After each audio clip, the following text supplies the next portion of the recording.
Michael Breed here, proud Titleist ambassador, joined by another guy who I know is a very proud Titleist ambassador, the head golf professional at Wingfoot, Mike Gilmore. Mike, how are you, my man? Good to talk with you.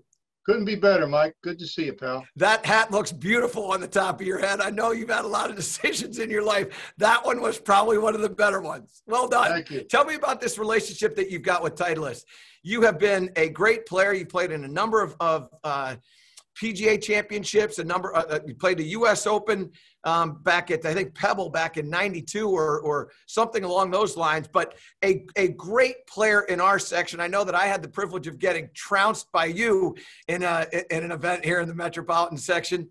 Why Titleist? Why? It's like a family. Always has been, you know.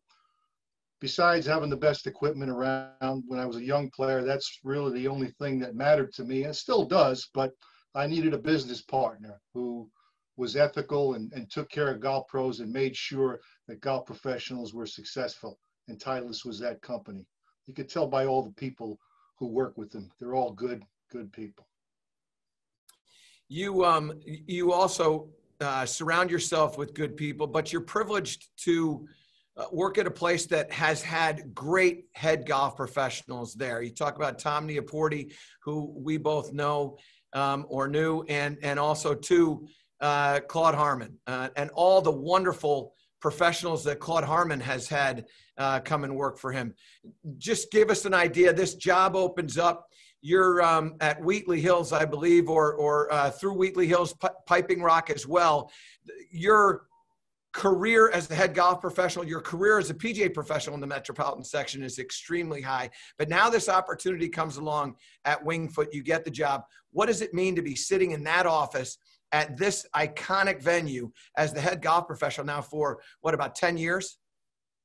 Yeah, I'm in my 11th season this year. So when I got that call from J.P. O'Hara, who's a great player here, runs the Anderson, I couldn't believe that I got the job. I was so humbled, and to this day, I am still humbled. I drive in here every day, and I say, my God, man, you're the head professional at Wingfoot. What are we going to do to live up to the prior professionals that were here? So previous professionals that was here. It's a tremendous honor. I don't take it for granted. I try to follow in their footsteps. I wish I could play like them, but mentoring young golf professionals was primarily their focus, and having great teachers and instructors as well. So very honored to be here. And one of the things that Wingfoot is so well known for, because of those two gentlemen, is the hiring and the training of the staff. You have done a phenomenal job with your staff. I've had the privilege of knowing many of them that have gone through and gone successfully through onto their own jobs themselves. But this is something that means a lot to you, and you and I go back a long, long time. I've seen the work ethic that you've put into mentoring people and and your understanding of the importance of it. Give me an idea of how important it is to you to continue in that Claude Harmon, Tom Neoporti mentality of getting and training great assistant golf professionals. Well, not only with Mr. Neoporti and Mr. Harmon, the golf professionals that I've worked for in the Met section were always mentoring me and took a great interest in my game and my life. So I just wanted to pass that along and keep the culture of Wingfoot, where you had great playing assistants, great teachers, and get assistant professionals who like to play in tournaments, who love to teach, who love to interact with the membership. So I've been very fortunate in who I've had working here. I've got some fine young people. Let's shift gears a little bit to the golf course itself, which you are as familiar with as anybody. And Steve Rabideau, the superintendent over there, as he prepares this golf course for the U.S. Open. First of all, what is the condition of the golf course going to be like when that Thursday rolls around? And second of all, what type of shot shape do you think is most advantageous at this Tillinghast design? Steve Rabideau, he's the hardest working superintendent and maybe one of the smartest in the world. Place is absolutely mint every day. Jay Hill will let you know. Every day we have U.S. Open conditions. And, for some of our major member events, the greens are probably faster than they would be in a U.S. Open. shot shape, wing foots. You played here a bunch, Mike. You know you got to pick your lines, and you need distance control off the tees. There's a lot of little subtleties.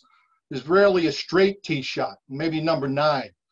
But I think Rory may be at an advantage with his draw. There's a few draw holes out there, and I think that somebody that can maybe hit a draw, and there's not many guys out there to hit draws anymore. So we'll see what happens with that. But you got to pick your lines, and you got to have distance control off the tee. And our fairways are super narrow right now. It should be an old school challenging U.S. Open. One of the hardest tee shots, I think, at Winged Foot is number 8. But you played there so many times.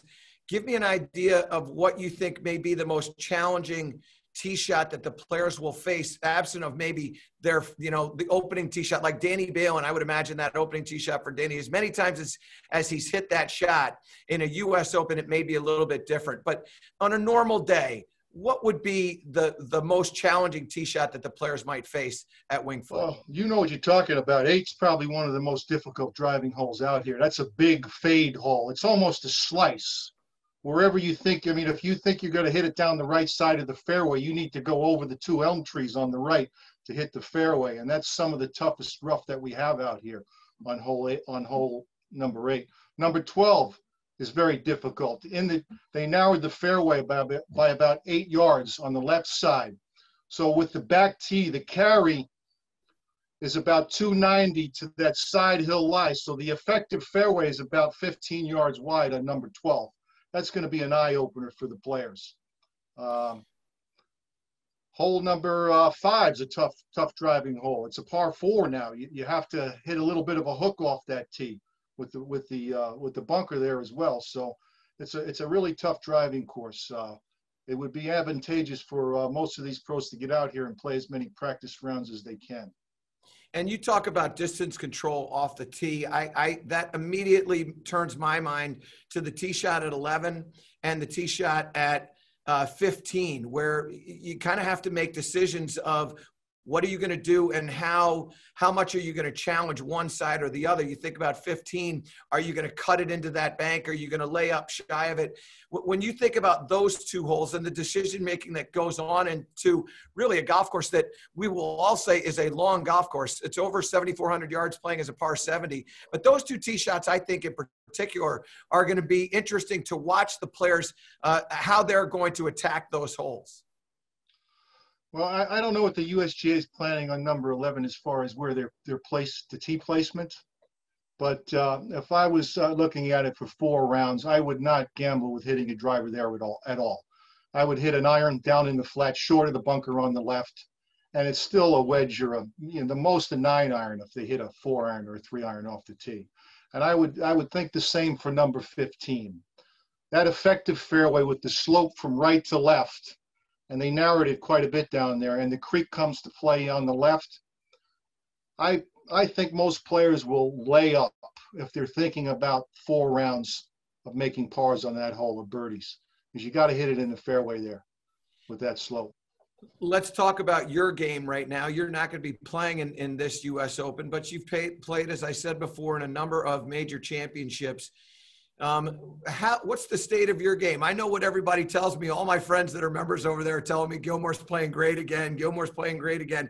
When have you not played great, by the way? But give me an idea what's in the bag and how we're playing. I'm a great home pro now. I can play good here every day. It's great.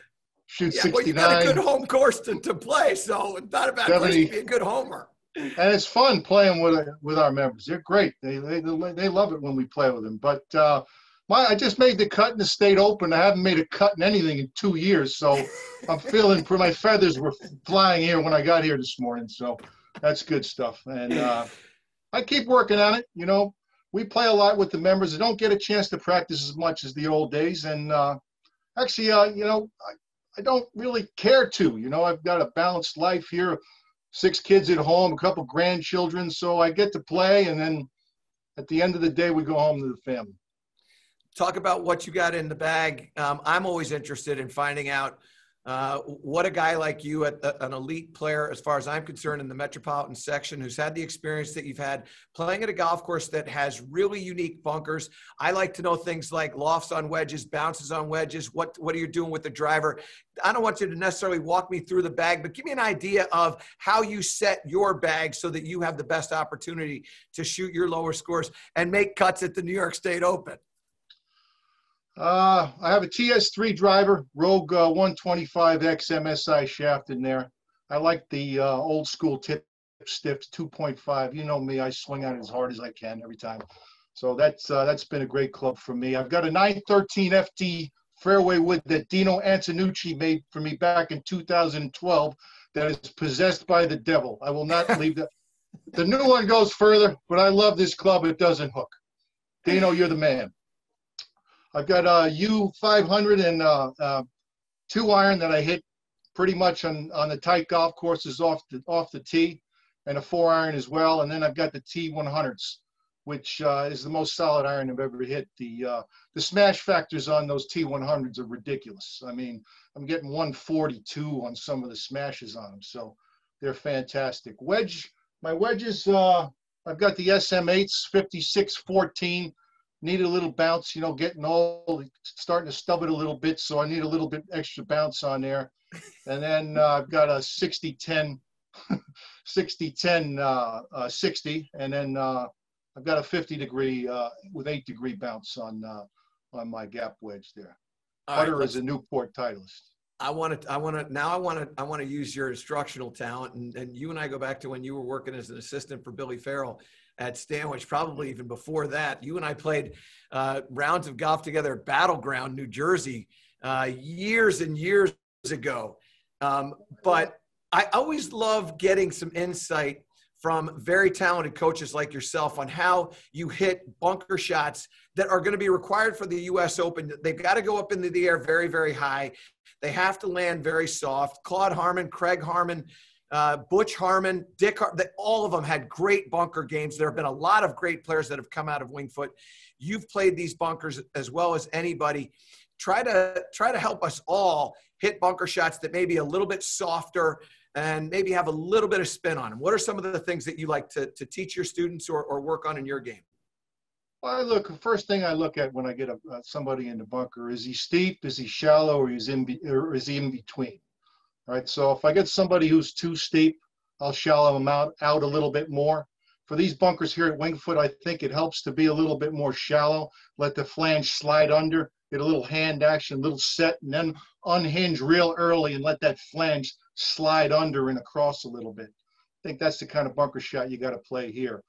The guys that hit down on it a little bit, that bunker shot runs out a little bit more. The high soft, I definitely think you got to go a little bit more along the lines of the way Seve used to play it. A little wider with the stance, you know, a little more shallow, slide the face open, hit the flange.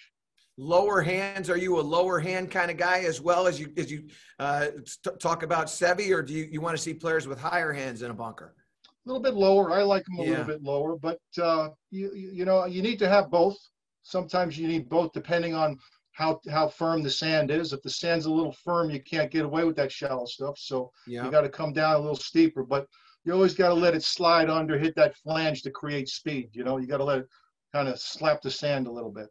By the way, and I a lot of things I want to know about. I got to know what kind of golf ball are you using. Are you using the left dash, or are you just a strictly Pro V1 or Pro V1X? Pro V1, just Pro V1. But I'll take some of those dashes, Jay. We'll send some of those my way. You like hitting that Pearson ball flight, don't you? I remember seeing that thing go out like this, and then it just kind of falls to the right? It's a whole new game. All these kids, they're hitting it 9 miles up in the air, and then the ball doesn't spin anymore. So I'm looking at that thinking 20 years ago, oh, that's terrible. But it gets there every time because of the ball and the equipment. It's great. Yeah. Let's talk about the game now at the U.S. Open. Keep it in the fairway. Understand how to keep the ball underneath the hole location. Are there some other little insights into Winged Foot that you can provide us as fans when we're watching this? What should we be looking for as these players are playing? Well, you got to drive the ball in the fairway, right? But you got to make some smart decisions out here with this rough the way it's going to be. You're going to see a good old-fashioned, challenging, high-scoring U.S. Open. So if the lie's a little suspect, my advice would be to just get it back out in the fairway. If you try to get the ball down by the greens and you short side yourself at wing foot, that's where you're going to bring double into play. You can make par or worse bogey if you take your medicine. But if you're trying to lash it up there, get it in front of the green, and you get, you know yourself, you played here a bunch. You get on the wrong side, you're going to make a big number out here. Well, and the other thing that I think is sort of not a lot of people are talking about this is when you do try to hit a shot out of the rough and you lose control of trajectory and you lose control of spin, but you do get it on the green, it now puts you into very precarious situations where you can get above holes and have some tremendously long putts. I mean, these greens are generous and you can end up having some really challenging long putts for birdie or par, whatever it may be. Distance control and putting is going to be an essential part of success out here as well, I think, but I'm curious to get your thoughts. I agree with you 100%. We you know, when Gil came in and we did the restoration, we expanded the greens as well, so you can get some really long putts out here. And a lot of these younger players, I don't know if they've seen greens like this, these Tillinghast greens. I mean, the slopes on them from back to front are amazing. So you're right. You're going to need somebody with a lot of touch when they get on these greens. You're going to have a big lag putting out here. And I'm sure you knew this question was coming, so this won't catch you off guard. What is the winning score? There are many people there. I spoke with Rabideau when I was over there a couple of weeks ago. He said it's going to be +5, +6. There are some players. Justin Thomas was over there recently, said it's going to be an over par score. But I want to go to the man. I want the source. What are your thoughts? What wins this? I've been 5-7 all along, and judging from the texture of the rough, Steve's done a remarkable job with the rough right now. With all this hot weather that we've had, it's still thick as it would be in June. So that's remarkable. I'm saying 5-7 over. How will that golf course play in September? You know, if we get some dry, windy conditions like we could in September with the rough and the greens firm up, USGA, they got to be careful out there. We could have a good old-fashioned. I mean, it could get out of control. So it could play very difficult. Mike, we appreciate the time. The insight is invaluable. And I know as a PGA professional, a guy who's known you for a long time, you've been a mentor to a lot of people, and including myself. I enjoyed our friendship for a long time, and I continue to look forward coming over there and seeing you. Congratulations on all your success and continued good fortune. Thank you. We're lucky to have you in the Mets section, Mike. You're the best, man. Thank you so much. Thank you.